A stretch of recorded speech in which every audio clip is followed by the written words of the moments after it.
ታላቅ የምስራች ጊፍት ሪል ስቴት በደንበኞቹ ጥያቄ መሰረት ለሁለተኛ ጊዜ ታላቅ የሽያጭ መርሃ ግብር መስከረም 29 እስከ ጥቅምት 8 ድረስ አዘጋጅቶ የቤት ባለቤት የሆኑ ብሎታል። ግንባታቸው ከ50% በላይ የደረሱ አፓርትመንቶችና የንግድ ሱቆችን በመሃል ከተማ በለጋሃር ሲኤምሲ ቦሌ አትላስ እንዲሁም ሱቆችን በመርካቶ ተክለ ሃይማኖት አዘጋጅተናል። ምን ይሄ ብቻ!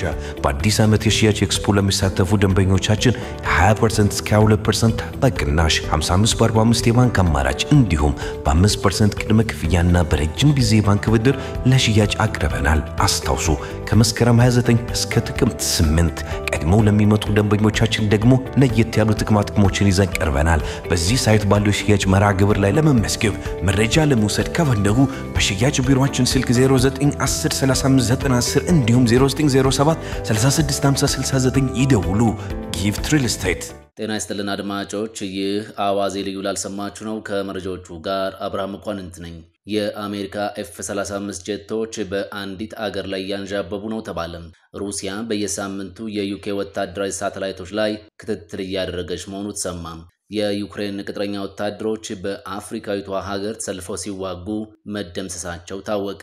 ሐማስ ታጋቾችን ለመልቀቅ መስማማቱን ተከትሎ እስራኤል ጋዛን መደብደብ እንድታቆም ፕሬዝዳንት ትራምፕ አሳስበዋል። ሁሉንም ጉዳዮች በዝርዝር እናስደምጣቸዋለን።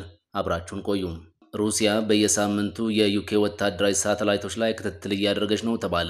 የሩሲያ ሳተላይቶች የብሪታንያ ወታደራዊ ሳተላይቶችን እንደሚከታተሉ የዩኬ የጦር አዛዥ ኃላፊ ተናግሯል። ሜጀር ጀነራል ፖል ቴድማን ከቢቢሲ ጋር በነበራቸው ቃለ ምልልስ ላይ ለመጀመሪያ ጊዜ ሞስኮ በዩኬ ህዋ አሰሳ ላይ ያላትን ጣልቃ ገብነት ተናግረዋል። ሩሲያ ምድር ላይ ሆና በምትቆጣጠራቸው ስርዓቶች የዩኬን ወታደራዊ ሳተላይቶች ለማፈን በየሳምንቱ ጥረት እንደምታደርግም ተናግሯል። ባለፈው ወር የጀርመን መከላከያ ሚኒስትር ቦሪስ ፒስቶሪስ ሩሲያ ጦራቸው የሚጠቀምበትን ሳተላይት ላይ የማወክ ተግባር መፈጸሟን ተናግረው ነበር። ጀነራል ቴድማን ሩሲያ ተመሳሳይ ድርጊት በዩኬ ሳተላይቶች ላይ መፈጸሟን ገልጿል። የምንሰራውን ስራ ለማወቅ ፍላጎት አላቸው፣ እናም በጣም ቅርብ ተጠግተውን ይበራሉ ሲሉ ተናግረዋል። እንቅስቃሴዎቻችንን የሚከታተሉበት መሳሪያዎች አሏቸው፣ መረጃዎችን ለመሰብሰብ ይሞክራሉም ብለዋል። ጀነራል ቴድማን የዩኬ ወታደራዊ ሳተላይቶች ከሩሲያ የሚመጣን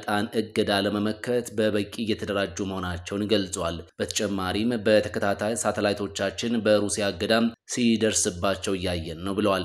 ምን ያህል ጊዜ እገዳ እንደደረሰ ሲጠየቁ በየሳምንቱ ሲሉም መልሰዋል። ሩሲያ የሳተላይቶቹን ግንኙነት ለማፈን የምታደርገው ጥረት ሆን ተብሎ የሚደረግ መሆኑን ገልጸው ይህ ተግባር ዩክሬን ላይ ወረራ ከፈጸመች ጊዜ አንስቶ መጨመሩን ገልጸዋል። ብሪታንያ በህዋ ላይ ለግንኙነትና ለቅኝት የምትጠቀምባቸው በርካታ ሳተላይቶች አሏት። አሜሪካ፣ ቻይና እና ሩሲያ እያንዳንዳቸው ከ100 ሳተላይቶች በላይ በህዋ ላይ አሏቸው። ባለፉት 10 ዓመታት የሩሲያና ቻይና ሳተላይቶች በ70 በመቶ በምህዋር ላይ የሚያደርጉትን በረራዎቻቸውን ጨምረዋል። ጀነራል ቴድማን ሩሲያና ቻይና ጸረ ሳተላይት የጦር መሳሪያዎችን መሞከራቸውን ገልጿል። ዩኬ እና ዩኤስ ሩሲያ በህዋ ላይ የኒውክሌር ጦር መሳሪያ ለማስቀመጥ እየሰራች ነው በሚል ማስጠንቀቂያን ሰጥተዋል። አሜሪካ ቻይናን እንደ ስጋት ስትመለከታት፣ ጀነራል ቴድማን ደግሞ ሩሲያን እንደ አሁን ጊዜ አደጋም ይገልጿታል። ቻይና የበለጠ የተራቀቁ መሳሪያዎች አሏት ማለት እችላለሁ፣ ነገር ግን ሩሲያኖች ደግሞ የህዋ እንቅስቃሴዎችን ለማወክ የበለጠ የመጠቀም ፍላጎት አላቸው። ጀነራል ቴድማን በህዋ ላይ ስለሚሆነው የበለጠ እንደሚሰጉ ገልጸው ስጋታቸው በህዋ ላይ የጨመረ የመጣው መጣበብ ጭምር መሆኑን ይናገራሉ። በምህዋ ላይ 9000 ሳተላይቶችን ጨምሮ 45000 ያህል አካላት አሉ። በዚህ ዓመት ብቻ 300 ሮኬቶች ወደ ህዋ ይወነጨፋሉ ተብሎም ይጠበቃል። ጀነራል አብዱል ፈታህ አልቡርሃን በርካታ የዩክሬን ቅጥረኛ ወታደሮችን መደምሰሳቸውን አስታወቁ። በሌተናል ጀነራል አብዱል ፈታህ አልቡርሃን የሚመራው የሱዳን ጦር ኃይል ባወጣው መግለጫም በዳርፉር ግዛት እየተካሄደ ባለው ጦርነት ከፍተኛ ቁጥር ያላቸው የውጭ ሀገር ቅጥረኛ ወታደሮች መገደላቸውን ገልጿል። ከነዚህ ውስጥም የዩክሬን ወታደሮች እንደሚገኙበት አብራርቷል። እንደ መግለጫው የጦር ኃይሉ 6ኛ ክፍለ ጦር በአልፋሽር ውስጥ በሚገኘው አልካራማ የተሰኘ አደባባይ ላይ ባከናወነው ልዩ ዘመቻም የፈጥኖ ድራሽ ኃይሉ ላይ ከፍተኛ ኪሳራን አድርሷል። በዚህም ለፈጥኖ ድራሽ ኃይሉ ተሰልፈው ሲዋጉ የነበሩ የውጭ ሀገር ወታደሮች የኪሳራው አካል መሆናቸውን አስታውቋል። እንደ መግለጫው ከተገደሉት ውስጥ የዩክሬንና የኮሎምቢያ ዜግነት ተሰሚነት ያላቸው ቅጥረኛ ወታደሮች ይገኙበታል። በመግለጫው እነዚህ ቅጥረኛ ወታደሮች የድሮን ኦፕሬተርና የስናይፐር ተኳሽ በመሆን ሲሰሩ የነበሩ መሆናቸውንም አስረድቷል ሲል ሚድል ኢስት ሞኒተር ዘግቧል። የቬኔዙዌላ መከላከያ ሚኒስቴር አሜሪካ ዳር ድንበሬን እየጣሰች ነው በሚል ወቀሰ። ካራካስ ዋሽንግተን ጀቶቿን በማሰማራት አልፋ ወደ ድንበር እየገባች ነው፣ ይህም ህገወጥ እንቅስቃሴ ነው በሚል ብትከስም የትራምፕ አስተዳደር ግን የኒኮላስ ማዱሮ መንግስት የእጽ ዝውውር ንግድ ላይ በሚል እርምጃውን በአዎንታዊ መንገድ ይመለከተዋል። አሜሪካ ወታደራዊ ግፊት እያደረገችበት እንደሆነ የሚከሰው የቬኔዙዌላ ጦር የአገሪቱን ጸጥታ ስጋት ውስጥ እያስገቡት ነው በሚልም ወንጅሏል። መከላከያ ሚኒስትር ጀነራል ቭላዲሚር ፔድሮ ቢያንስ 5 ተዋጊ ጀቶች በባህር ዳርቻ አቅራቢያ ላይ ተለይተዋል በሚል አረጋግጧል። የአሜሪካ ኢምፔሪያሊዝም ወደ ካራካስ እየቀረበ ነው በሚል ድርጊቱን ገልጸውታል። የአሜሪካን ኃይሎች እየተከታተሏቸው መሆኑን ያረጋገጠችው ቬኔዙዌላ የሀገሪቱን ጦርም ሆነ ህዝቡን የሚያስፈራራ ጉዳይ እንዳልሆነም አስገንዝባለች። በካረቢያ ባህር ላይ F-35 ጀቶችን ማብረር ወታደራዊ ትንኮሳ እንጂ ሌላ ስም አንሰጠውም ብለዋል የካራካስ ፖለቲከኞች። ፕሬዚዳንት ዶናልድ ትራምፕ አሜሪካን ከቬኔዙዌላ እጽ ዝውውር ስጋት ነፃ ማድረግ አለብኝ በሚል ወታደራዊ እንቅስቃሴ ውስጥ መግባታቸው ቀጠናው ላይ ውጥረት አንግሷል ሲል የአልጀዚራ ዘገባ ያመላክታል። የአፍሪካ ህብረት የሶማሊያ ተልዕኮ አጋጥሞታል በተባለው $180 ሚሊዮን የገንዘብ እጥረት ሊፈርስ ይችላል ተባለ። የአፍሪካ ህብረት በሶማሊያ ያለው የድጋፍና ማረጋጋት ተልዕኮ ለስራው የሚያስፈልገው የገንዘብ ድጋፍ በመሟጠጡ ምክንያት ሊቋረጥ እንደሚችል ተነግሯል። ባለድርሻ አካላት እንደተናገሩት የተልዕኮውን ቀጣይነት አደጋ ላይ የጣለው የገንዘብ እጥረት $180 ሚሊዮን ደርሷል። በአሁኑ ወቅት በአፍሪካ ህብረት የሶማሊያ የሽግግር ተልዕኮ ወደ AUSSOM ከተሸጋገረ በኋላ ባሉት ወራት ከተደረገው የሰራዊት ቅነሳ በኋላ በተልዕኮ ውስጥ ከኬንያ፣ ከቡሩንዲ፣ ከኢትዮጵያ፣ ከጅቡቲና ከዩጋንዳ የተውጣጡ ወደ 11,000 የሚጠጉ ወታደሮች ይገኛሉ። በኒውዮርክ በተካሄደው የተባበሩት መንግስታት ድርጅት ጠቅላላ ጉባኤ ጎን ለጎን በተደረገው የAUSSOM የገንዘብ ድጋፍ ከፍተኛ ደረጃ ዝግጅት ላይ የኮሚሽኑ ሊቀመንበር መሐሙድ አሊ የሱፍ በሶማሊያ ያለው የጸጥታ ሁኔታ አሁንም ተጋላጭ እንደሆነና አልሸባብ አሁንም በሀገሪቱ ላይ ስጋት መፍጠሩን ማስጠንቀቃቸውን የሀገሪቱ መገናኛ ብዙሃን ዘግቧል። ሊቀመንበሩ እንደተናገሩት ዓለም አቀፍ አጋሮች ድጋፍ ቢያደርጉም $180 ሚሊዮን የገንዘብ ክፍተቱ ሳይሸፈን ቀርቷል። የአፍሪካ ህብረት የአፍሪካን ቁርጠኝነት ለማሳየት ለሰላም ፈንድ የሚያደርገውን መዋጮም ወደ $20 ሚሊዮን በእጥፍ ጨምሯል።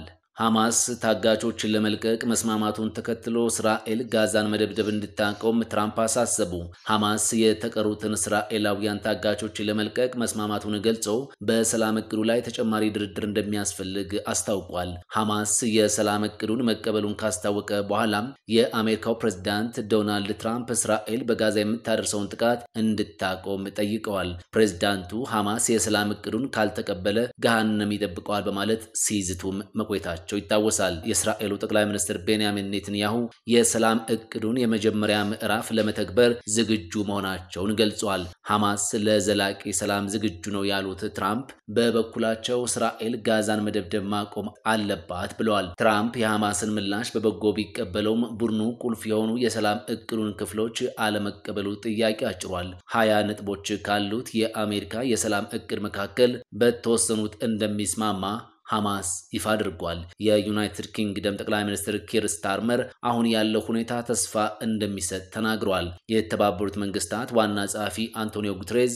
አሳዛኙ የጋዛ ግጭት እንዲቆም ሁሉም ወገኖች እንዲተባበሩ ጥሪ አቀርባለሁ ብለዋል። የቱርኩ ፕሬዝዳንት ረሲብ ጣይብ ኤርዶሃን ሐማስ ለጋዛ የሰላም እቅድ የሰጠው ምላሽ ገንቢ ነው ሲሉ ተናግረዋል። የጀርመን መራሄ መንግስት ፍሬድሪክ መርዝ በበኩላቸው ታጋቾች የሚለቀቁበትና በጋዛ ሰላም የሚሰፍንበት ወቅት ተቃርቧል ብለዋል። የፈረንሳዩ ፕሬዝዳንት ኢማኑኤል ማክሮን ሁሉም ታጋቾች ተለቀው በጋዛ የተኩስ አቁም ስምምነት የሚደረስበት ወቅት ተቃርቧል በማለት መግለጫ አውጥተዋል። የጣሊያን ጠቅላይ ሚኒስትር ጆርጂያ ሜሎኒ ቅድሚያ ሊሰጠው የሚገባው የተኩስ አቁም ስምምነት እንደሆነ ገልጸዋል። ሐማስ የሰላም እቅዱ ቁልፍ ነጥቦች ላይ ለመስማማት ባይፈቅድም የሰላም እቅዱ እንዲተገበር ከአጋሮቹ ጫና እየተደረገበት ነው። ሐማስ የተስማማባቸው ነጥቦች ጦርነቱን ማስቆም ይችሉ እንደሆነ አሁንም በግልጽ አልታወቀም። እስራኤል የወታደሮቿን ቁጥር እንደምትቀንስ ይፋ አድርጋለች። የእስራኤል መከላከያ ሰራዊት ጋዛን በቁጥጥሩ ስር ለማዋል የሚያደርገውን እንቅስቃሴ እንዲገታ ትዕዛዝ መተላለፉም ተዘግቧል። ኔትንያሁ የሰላም እቅዱን የመጀመሪያ ምዕራፍ ለመተግበር ዝግጁ መሆናቸውን ቢገልጹም ትራምፕ ካስቀመጧቸው 20 ነጥቦች መካከል የትኞቹን እንደሚተገብሩ ግልጽ አይደለም። 20 ነጥብ ባለው የሰላም እቅድ ውስጥ ከተካተቱት ሐሳቦች አንዱ ጋዛ ለጎረቤቶቿ ስጋት የማትሆንና ከሽብር ነፃ የሆነች ከተማ መሆን አለባት ይላል። በጋዛ መልሶ ግንባታ ተከናውኖ የጋዛ ህዝቦች ተጠቃሚ ይሆናሉ የሚል ነጥብም ተካቷል። ሁለቱ የሰላም እቅዱ ነጥቦች ከተሳኩ በኋላም ጦርነቱ ይቆማል ሲሉ ፕሬዝዳንት ትራምፕ ተናግረዋል። ከዚያም የእስራኤል ወታደሮች አካባቢውን ለቀው ይወጣሉ በማለትም አክለዋል። ሐማስ የተቀሩትን እስራኤላውያን ታጋቾች ከለቀቀ በኋላም 2000 ፍልስጤማውያን እስረኞችን እስራኤል ትለቃለች። ትራምፕ በማህበራዊ ሚዲያ ገጻቸው ታጋቾችን በቶሎ እንድናድን እስራኤል ጋዛን መደብደብ ማቆም አለባት ሲሉም አጋርተዋል።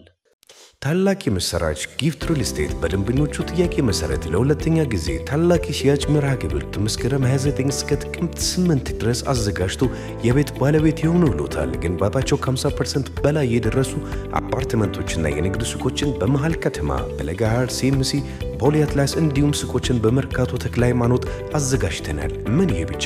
በአዲስ ዓመት የሽያጭ ኤክስፖ ለሚሳተፉ ደንበኞቻችን 20% እስከ 22% ታላቅ ቅናሽ፣ 55 በ45 የባንክ አማራጭ እንዲሁም በ5% ቅድመ ክፍያና በረጅም ጊዜ ባንክ ብድር ለሽያጭ አቅርበናል። አስታውሱ ከመስከረም 29 እስከ ጥቅምት 8 ቀድመው ለሚመጡ ደንበኞቻችን ደግሞ ለየት ያሉ ጥቅሞችን ይዘን ቀርበናል። በዚህ ሳይት ባለው የሽያጭ መርሃ ግብር ላይ ለመመስገብ መረጃ ለመውሰድ ከፈለጉ በሽያጭ ቢሮአችን ስልክ 0910359010 እንዲሁም 0907365069 ይደውሉ። ጊፍት ሪል ስቴት ፈጣን ያልተሰሙ መረጃዎችንና ትኩስ የኪነ ጥበብ ዜናዎችን ለማግኘት የቁም ነገር ሚዲያ የዩቲዩብ ቻናልን በመቀላቀል ቤተሰብ ይሁኑ። ቻናላችንን ሰብስክራይብ ያድርጉ። በቲክቶክም አለን። ቁም ነገር ሚዲያ ኦፊሻል ብለው ይከተሉን። እናመሰግናለን። ቁም ነገር ሚዲያ ለቁም ነገር እንሰራለን።